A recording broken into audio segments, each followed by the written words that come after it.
Morning में Shrimad Bhagavat class प्रतिदिन यहाँ पे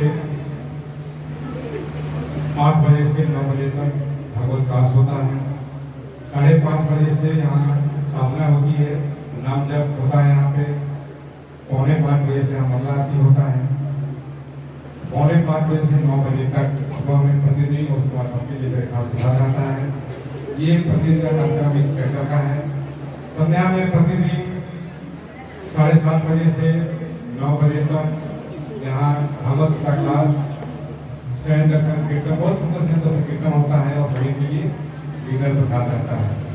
ये पर डे का कार्यक्रम यहाँ सेंटर का है। और संडे को जब फेस्टिवल को स्पेशल कार्यक्रम यहाँ संडे ऑफिस प्रोग्राम होता है, तो सभी लोग यहाँ आइए और अपने जीवन को धन्य करें।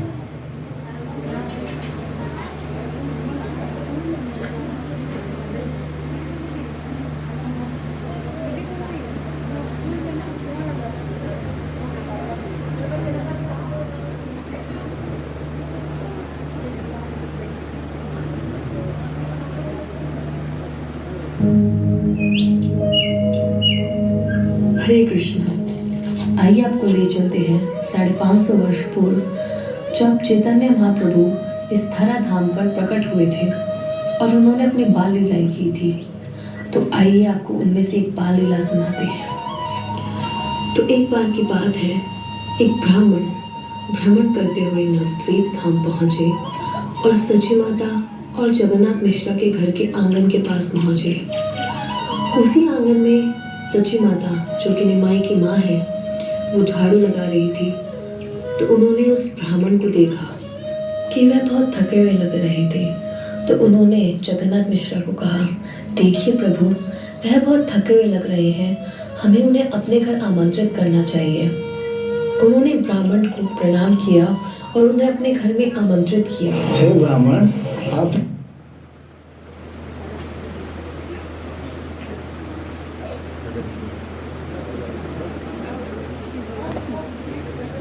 रुको, तब जगह नहीं है। नहीं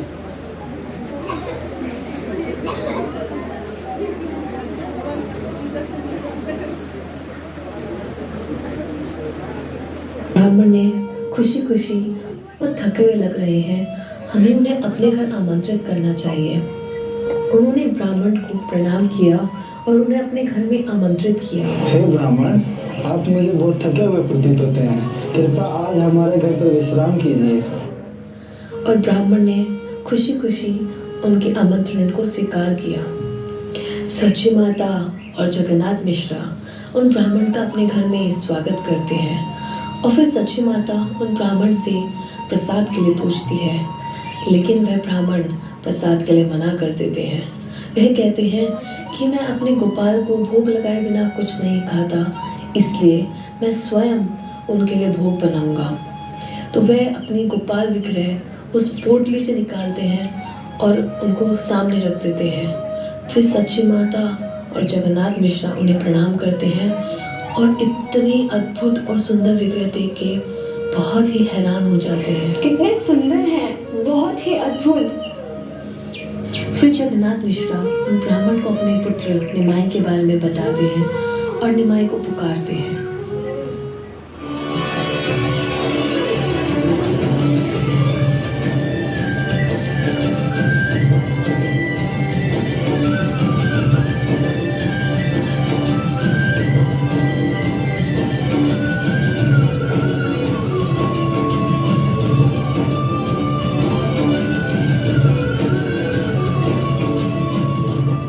निमाई, इधर आओ, ये मेरा पुत्र निमाई है। फिर जगन्नाथ मिश्रा उन्हें भोग बनाने के लिए कहते हैं और वहां से जाने के लिए आज्ञा लेते हैं। फिर वह ब्राह्मण बड़े ही प्रेम के साथ और भजन गाते हुए भगवान के लिए भोग बनाते हैं।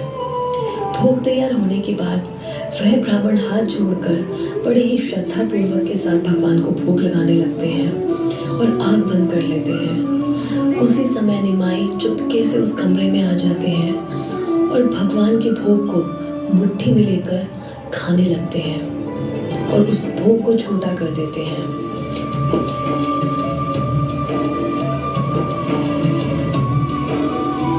उसी समय उन ब्राह्मण की आंखें खुल जाती है और वे देखते हैं निमाई ने उनके गोपाल का सारा भोग झूठा कर दिया है। तो वे दुख से कहने लगते हैं, तुमने क्या किया? अब मैं अपने गोपाल को क्या खिलाऊंगा? तुमने सब झूठा कर दिया। उसी समय जगन्नाथ मिश्रा और सच्ची माता अंदर आ जाते हैं और वह देखते हैं निमाई ने क्या किया। फिर वह निमाई को डांटने लगते हैं और कहते हैं कि तुमने क्या किया निमाई? लेकिन निमाई कोने में खड़े मुस्कुरा रहे होते हैं। लेकिन उसी समय वे ब्राह्मण कहते हैं कि रुक जाइए, इसे मत डांटिए, ये तो छोटा बच्चा है, इसे मत डांटिए, इसे कुछ पता नहीं अच्छाई क्या है बुराई क्या है। लगता है भगवान नहीं चाहते आज मैं कुछ खाऊं, भगवान नहीं चाहते मैं कुछ प्रसाद पाऊं। यह सब देख जगन्नाथ मिश्रा उनसे क्षमा मांगते हैं और उन्हें वापस भोग बनाने के लिए कहते हैं। सच्ची माता भी उनसे आग्रह करती है कि उन्हें गोपाल के लिए फिर से भोग बनाना चाहिए। वह उन्हें सब सामग्रियां ला के देंगी। बड़ी ही थकी हालत में वह ब्राह्मण श्रद्धा के साथ फिर से भगवान के लिए भोग बनाना आरंभ करते हैं और भोग बनाते हैं। फिर वह वापस उस भोग को चढ़ाने जाते हैं और गोपाल को कहते हैं कि वह उस भोग को स्वीकार करे। लेकिन निमाई फिर उस कमरे में आ जाते हैं और चुपके से उस भोग को अपनी मुट्ठी में लेकर खाना शुरू करते हैं।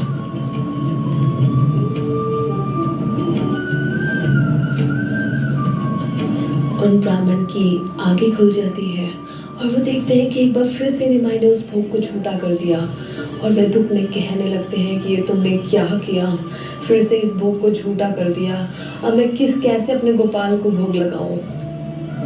लेकिन इस बार जगन्नाथ मिश्रा बहुत ही क्रोध में आ जाते हैं और निमाई को जोरों से डांटने लगते हैं और निमाई वहां से भाग जाते हैं। और फिर वह ब्राह्मण से क्षमा मांगने लगते हैं और कहते हैं कि आपको फिर से एक बार भोग बनाना चाहिए। मैं निमाई को इस बार कमरे में बंद कर दूंगा ताकि वह आपका भोग झूठा ना कर पाए। वह ब्राह्मण थकी हालत में अपने गोपाल के लिए फिर से भोग बनाना आरंभ करते हैं और भगवान को श्रद्धापूर्वक भोग लगाना शुरू करते हैं। लेकिन फिर से निमाई वहां प्रकट हो जाते हैं और सारा भोग झूठा कर देते हैं। यह दृश्य देख ब्राह्मण कहते हैं, तुम मेरे साथ ये सब क्यों कर रहे हो? तुमने फिर से भोग झूठा कर दिया। ये ब्राह्मण, आपने मुझे बुलाया इसलिए मैं आया।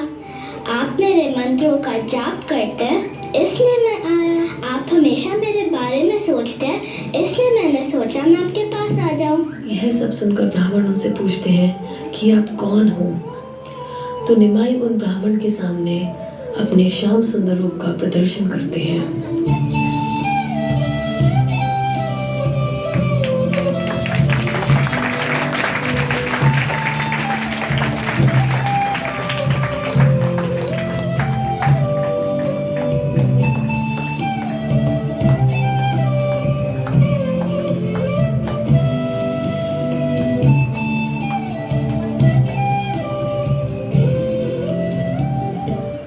और वह उन्हें कहते हैं कि वह ये रहस्य अपने तक ही सीमित रखे और किसी को ना बताए। और यह दृश्य देख वह ब्राह्मण भाव विभोर हो जाते हैं और गोपाल गोपाल गोपाल चिल्लाने लगते हैं और उनके चरणों में गिर जाते हैं।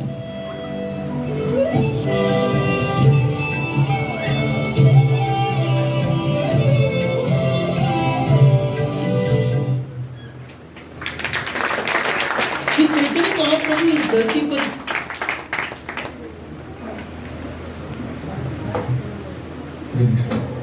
तो बहुत ही सुंदर है। आप सभी के लिए प्रसाद रेडी है, प्रसाद देकर के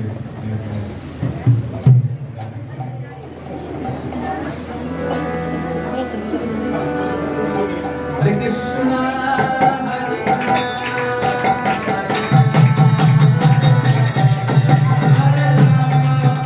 हरे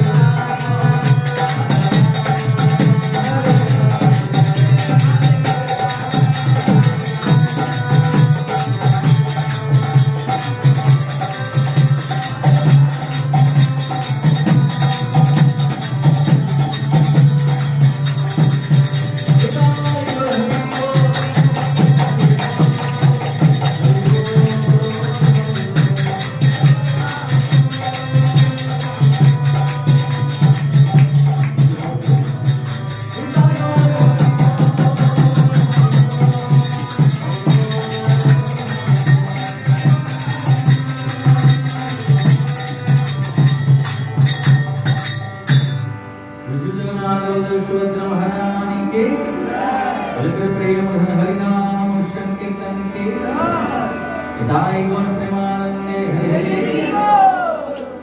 ये जो भी आपने ड्रामा देखा बहुत ही सुंदर 2 ड्रामा जो आपने देखा, इस ड्रामे का तैयारी रीता माता जी के द्वारा किया गया है। एक बार माता जी के हरि बोल, हरि हरि बोल।